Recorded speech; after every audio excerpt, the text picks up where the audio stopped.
Señora Presidenta de la Asamblea General, Griselda, una compatriota nuestra y nuestra embajadora ante las Naciones Unidas,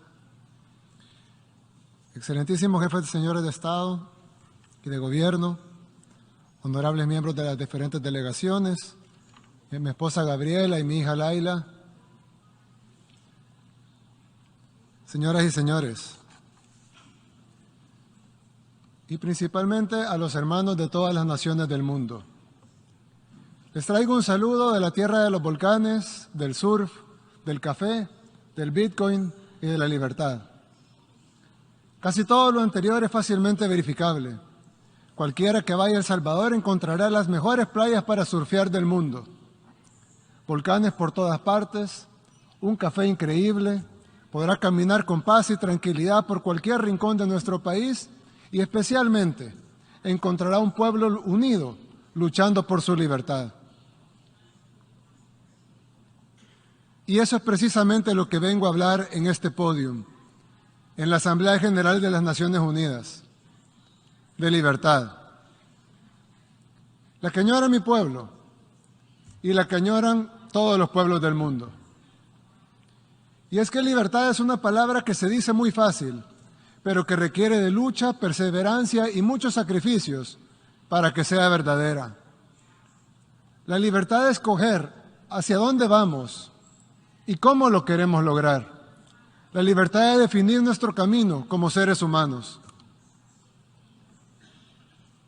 Pero para ser libres, como mucho de lo que nos define, depende de cómo nos ven los demás, pero principalmente de cómo nos vemos a nosotros mismos. Por lo tanto, además de decidir que queremos ser libres, es requisito indispensable que los poderosos respeten nuestra libertad. Yo vengo de un pueblo que durante mucho tiempo se vio a sí mismo como menos que los demás. Vengo de un pueblo donde nunca habíamos tenido el valor de tomar nuestras propias decisiones. Vengo de un pueblo donde nuestro destino siempre fue controlado por otros. Vengo de un pueblo que solamente es dueño del país más pequeño del continente americano y que incluso esa pequeña propiedad sobre ese pedacito de tierra, que apenas se ve en el mapa, no es respetada por países que tienen muchísimo más territorio que nosotros, muchísimo más dinero y muchísimo más poder, y que piensan correctamente que son dueños de sus países, pero piensan incorrectamente que también son dueños del nuestro. Y es que un grupo de países poderosos no solo tienen mucho más que todos los demás, sino que también creen que son los dueños de lo poco que tenemos los países que no somos poderosos. Es como si alguien viviera en una casita muy pequeña y humilde, pero que tuviera un vecino muy rico, cuya casa es un hermoso, gigantesco palacio, con inmensas extensiones de tierra y tesoros inimaginables. Quien vive en la pequeña casita respeta y admira a su vecino. No le molesta que sea inmensamente más rico que él. Él está feliz en su pequeña casita, pero ha decidido mejorarla, pintarla, arreglarla y amueblarla mejor. Con esfuerzo, claro, pero está seguro que valdrá la pena. Todo bien hasta ahí, hasta que el vecino rico decide que su vecino pobre no tiene el derecho de arreglar su casa, no tiene el derecho de comprar otros muebles o pintar las paredes. El vecino rico ha decidido que no solo es dueño de su palacio, sino que también puede ir a dar órdenes a la pequeña casa de su vecino pobre. Y la orden es que todo tiene que seguir mal, como estaba antes. Los arreglos no están autorizados. El vecino pobre no tendría por qué adversar a su vecino rico. No tiene por qué envidiarlo o aspirar a tener lo que el vecino rico tiene. No tiene por qué pretender que irá a su palacio a darle órdenes o a exigirle que cambie el color de su mármol. Pero el vecino pobre sí debe tener al menos el derecho de limpiar su casa, pintar sus paredes, cambiar sus muebles, sembrar flores en su jardín y cambiar su techo por uno que no tenga goteras y que lo proteja de la lluvia. Eso no puede molestar al vecino rico. Él no puede exigirle que vuelva a poner los muebles viejos, que corte las flores, que despinte las paredes, que quite el techo nuevo, que además le está funcionando para poner el techo viejo que había antes, con el agravante que ese techo con goteras nunca sirvió. El vecino rico no tiene ninguna autoridad para exigirle a su vecino pobre que regrese al pasado, porque no tendría por qué pretender mandar en casa ajena. En segundo lugar, porque ese vecino pobre ya intentó seguir las órdenes de su vecino rico y no le pudo haber ido peor. Y en tercer lugar, porque lo que está haciendo está funcionando por primera vez. ¿Por qué debería su vecino obligarlo a regresar a como estaba antes? ¿Con qué objetivo? ¿Para lograr qué? ¿Acaso no debería estar feliz que su vecino pobre esté un poco mejor que antes? Por eso digo que la libertad es algo por lo que aún luchamos en nuestro país, en El Salvador. Porque si bien somos libres y soberanos e independientes en papel, no lo seremos de verdad hasta que los poderosos entiendan que queremos ser sus amigos, que los admiramos, que los respetamos, que nuestras puertas están abiertas de par en par para comerciar, para que nos visiten, para construir las mejores relaciones. Pero lo que no pueden hacer es venir a mandar a nuestra casa. Y no solo porque es nuestra, sino porque no tendría sentido deshacer lo que estamos logrando. En poquísimo tiempo, El Salvador ha pasado de ser el país más peligroso del mundo, literalmente, el país más peligroso del mundo, a estar en camino a ser el país más seguro de América. Pasamos de ser un país para muchos desconocido, y los pocos que lo conocían por las pandillas, por los muertos, por la violencia, por la guerra.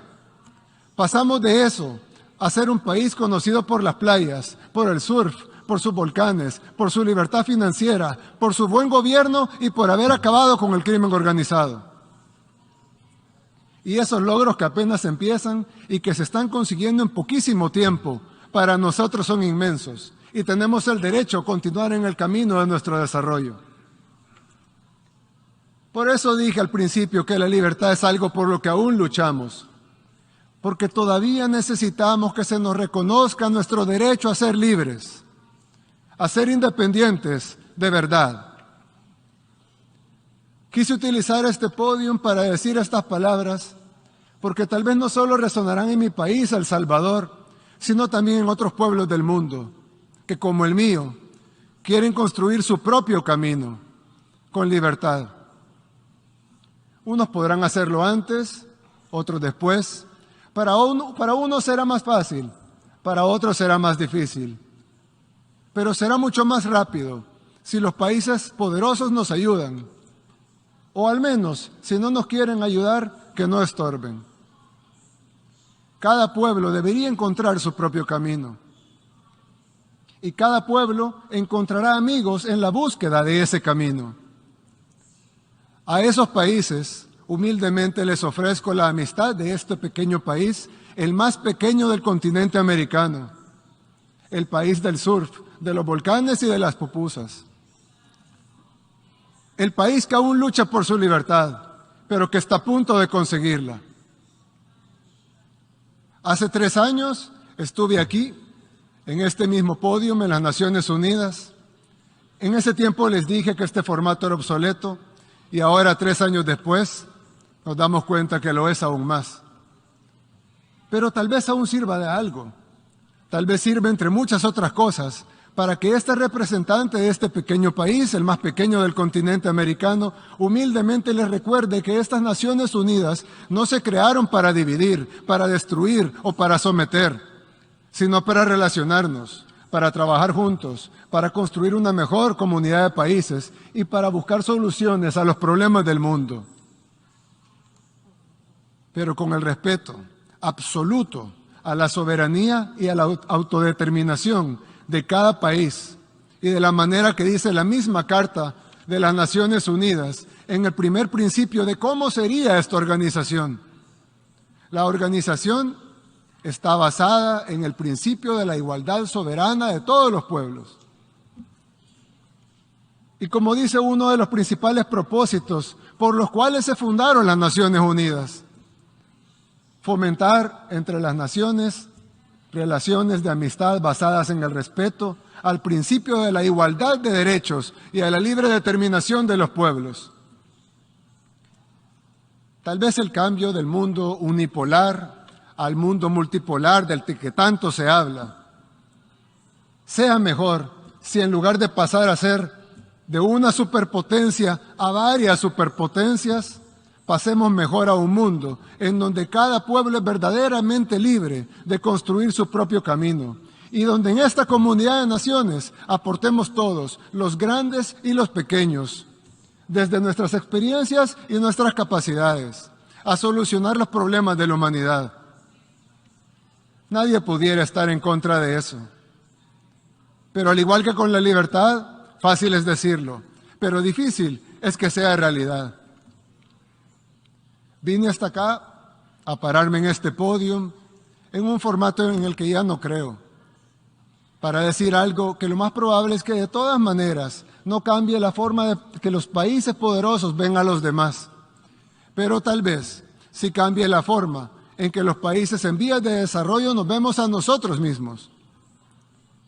Si después de estas cortas palabras se ha logrado algo de eso, o al menos que un puñado de individuos que se verán a sí mismos con respeto y que sepan que son capaces de construir su propio camino, entonces valió la pena venir hasta acá, a hablar en este formato obsoleto. ¿Y quién quita? Tal vez con el tiempo, tal vez surgen otras naciones, surgen otros pueblos que también decidan luchar por su libertad. Y entonces, las Naciones Unidas habrán vuelto a ser relevantes, al menos para este humilde servidor. Muchas gracias y que Dios bendiga a todas las naciones del mundo.